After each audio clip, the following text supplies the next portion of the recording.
Anyways, let's jump into it. I'm getting ahead of myself. There's a lot to get into. So let's start here. Follow me on all social media platforms at Ben Garcia Show. Thank you for liking, sharing, and subscribing on the stream today. Here is a very interesting thing from last week that I just didn't get to react to. I had the flu. I was sick. I didn't even have a voice for half of last week. Otherwise, I still would have done this show. It takes a lot for me not to be able to come on here and talk sports, especially with the support that I've been getting from you guys on social media, whatever it is. Follow me there at Ben Garcia Show. The Joe Thuney trade, which I feel like hasn't been talked about enough. It is a really frustrating year to have a lot of money in free agency. Cardinals have like $60 million, right? It's the first time that the Arizona Cardinals had expectations and they had real money to spend. During those years of the Bruce Arians years, they didn't necessarily have money like this to spend on anything they want in free agency. I don't really remember that in the Ken Whisenhunt years. Maybe the years where they went and got out like a Kerry Rhodes. But this feels like the very first time I've seen this team have real money to spend, being able to outbid other teams for other players' services. And it feels like this is not a great year for free agency, which is really frustrating. This feels like the first time where teams are just re-signing their free agents because just to spite the Cardinals. That's obviously not the case, but that's what it feels like. And so it's left people like me kind of frustrated because now we're in an offseason that is Milton Williams and Josh Sweat or bust. But you look at last week. This is Monty Austin-Fort's. I almost said Monty Williams. This is Monty Austin-Fort's, his time to shine for the Arizona Cardinals. This is his time to make a move, be aggressive, trade for a player, and really just put it all out there. And I feel like he has dropped the ball a little bit. And I have been one who has defended Monty Austin-Fort for a lot of reasons. He's had pretty good drafts. Last year's was not as good as the year before, but he literally hit on every single draft pick his first year. Last year it wasn't bad, but I think it was a solid draft, which is all you can really ask for from a GM, which is mostly a crapshoot of a draft. And I think he's made fine trades.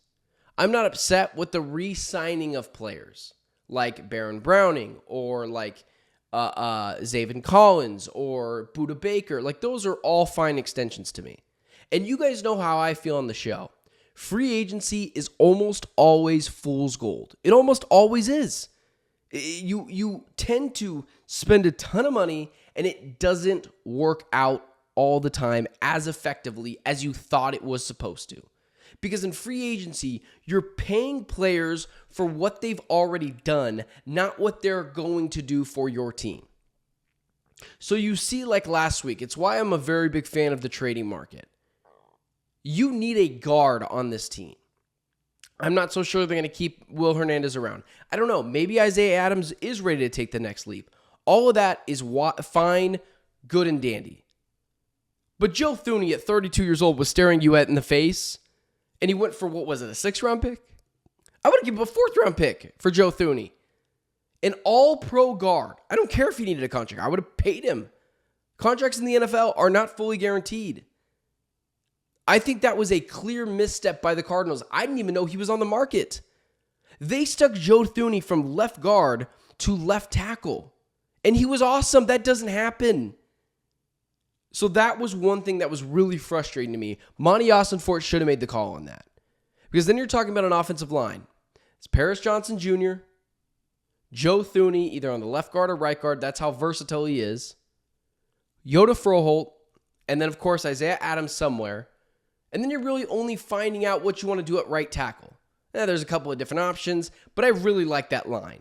Especially with a rookie offensive line coach, I just really like those options.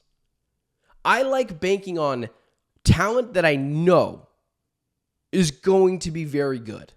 Rather than gambling, I'm not much of a gambler, as you can tell. I don't know how you could tell that. I'm just speaking nonsense now. But going and getting those guys is what matters to me. So I think dropping the ball on Joe Thuney last week was rough. Aaron, as well in the chat, saying it was a 4th-round pick. I'm going to be honest with you, Aaron. I would have given up a 3rd-round pick. And that's solid of a lineman who played out in tackle for some of the season and was elite there. My point still stands. I couldn't care less. I mean, you're flirting with a early day 2 pick with Joe Thuney, but I don't know what scared teams away. I don't know. Maybe there was something on an MRI that none of us know about. I don't know. So I feel like Monty has failed the first test of trading for players. But also, sometimes those things are kept in-house. So I'm not going to completely hold it against him. And I like Monty. I think Monty's going to do a fine job.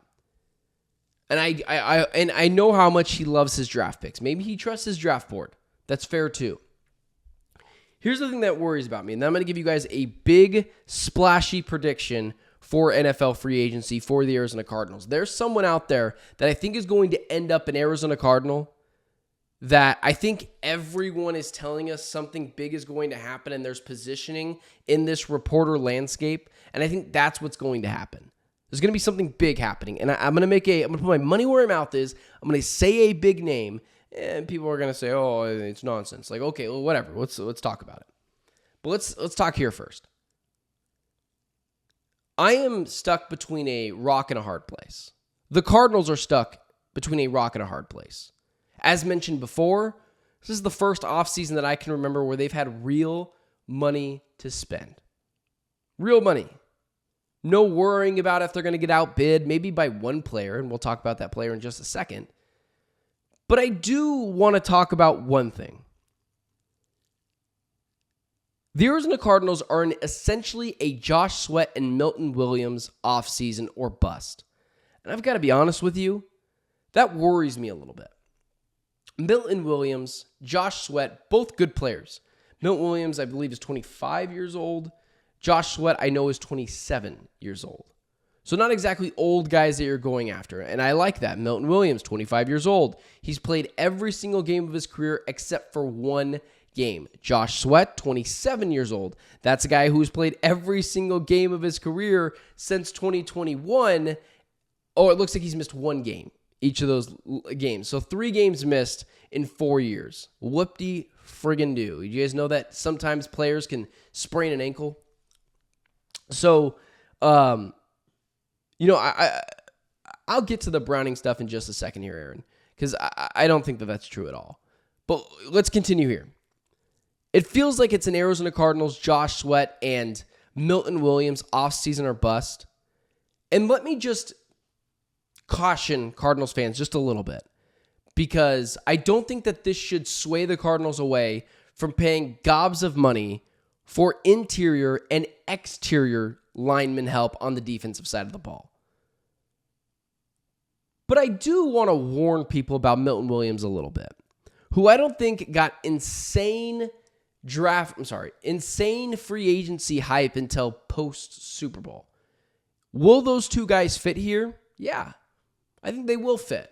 And if there's anyone that knows those players, it is Jonathan Gannon. So that's the advantage the Arizona Cardinals have.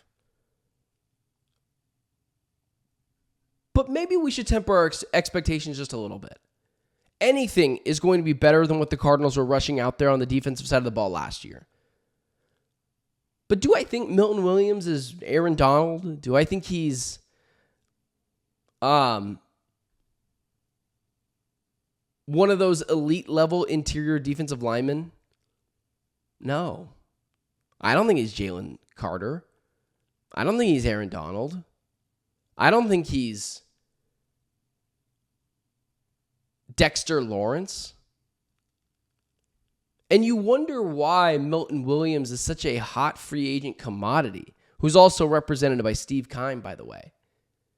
And you almost feel better about Josh Sweat than you do Milton Williams.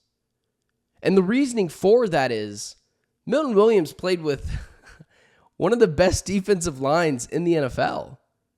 Whether it was, obviously Brandon Graham got injured, but whether it was Brandon Graham or Josh Sweat or Jalen Carter and Jordan Davis.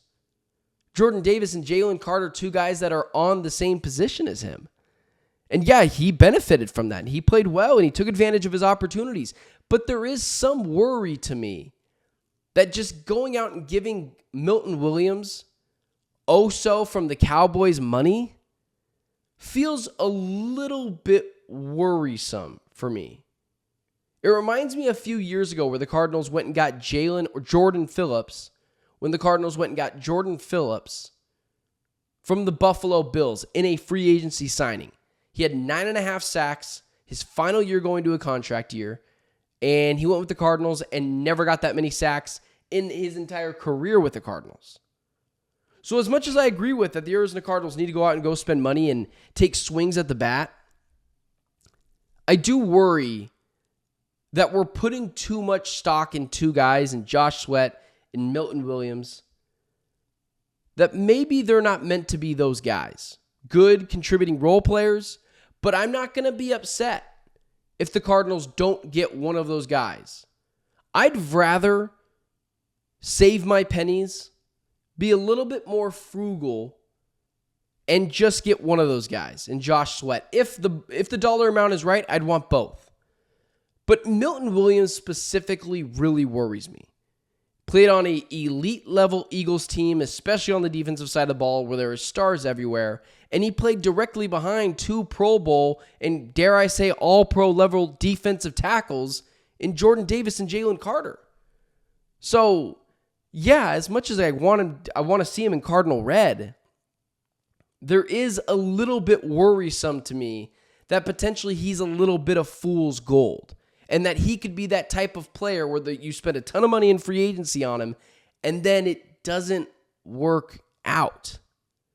So, I like Milton Williams, and I hope the Cardinals get him for a good number. But there is a little bit of worrisome to me where he could be the next Jordan Phillips of this team, where they throw gobs of money at him, and he never replicates the type of production that he had on his former team. It's a little frustrating that the first time the Arizona Cardinals have money, everyone is re-signing their free agents, and the Cardinals are stuck between a rock and a hard place. I don't think that there's anything Monty Austinfort can do to get the mob off his back that he's cheap. First off, it doesn't make sense to me why people would call him cheap. He has re-signed James Conner. He's re-signed Budda Baker. I know people didn't love the Baron Browning deal, but he had like an 86 pass rush grade on PFF.